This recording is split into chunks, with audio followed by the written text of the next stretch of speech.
Next up, we have Bill Schuh. Okay, so we've had stories about two types of skeletons, the bone type and the skeletons in your closet.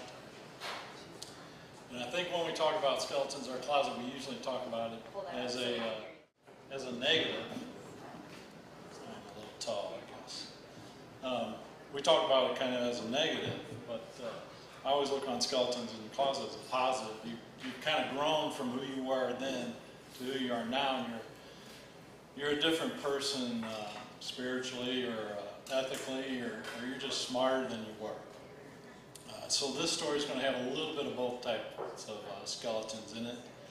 And before I get into it, it's not going to be unsettling or gruesome or anything, but I will acknowledge that animals eat shit and die.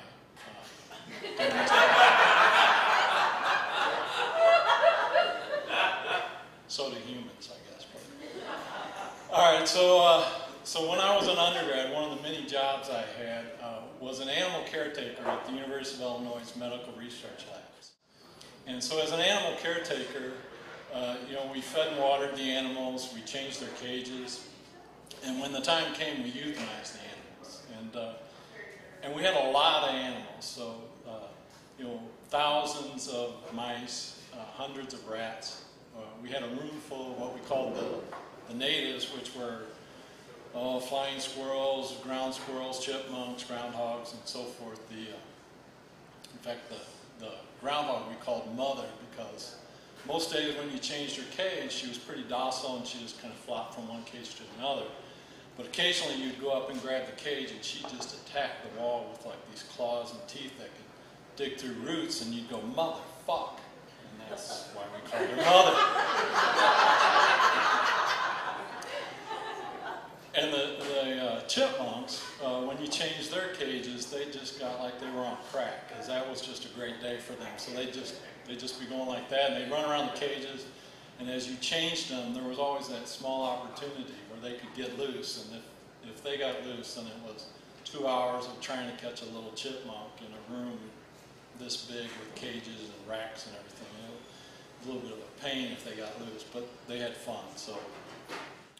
But we also had a couple rooms of these large white Dutch rabbits, so about 50 in each room, and these rabbits are big, just probably the biggest rabbit I've ever seen. And they were great animals. They were just really pure white, really soft, mostly docile. So when you went to change them, sometimes they'd thump, but most of the time you just go in and pick up the rabbit, bring it to the other cage, and that was that. But when it came time to euthanize these 50 rabbits, the tasks fell to me and Oba, my friend Oba. By the way, Oba got his nickname because he had a big afro, and he could imitate that character on Fat Albert that would say, "Oba, well, Fat Albert."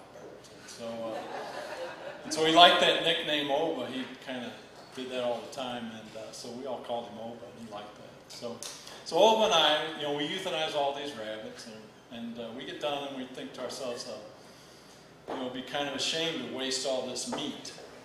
So I go to the professor and I say, "Hey, would it be okay if we ate these rabbits?" And she said, "Yeah, it'd be fine." She said the experiment she was doing with the rabbits was she was injecting nicotine into the rabbits.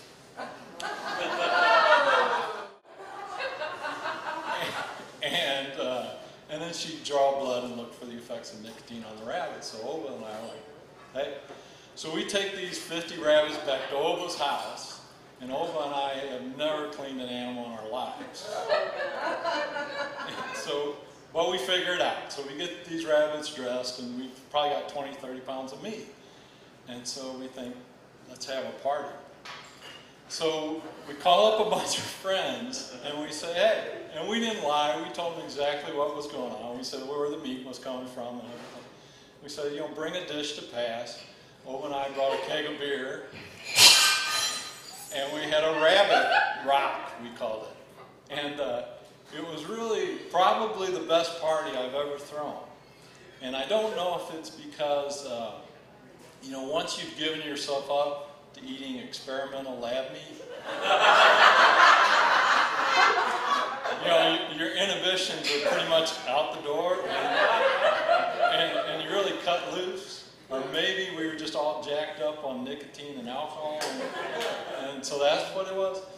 But from where I stand in my life today, I have too much respect for animals to participate even in a small way in some animal research.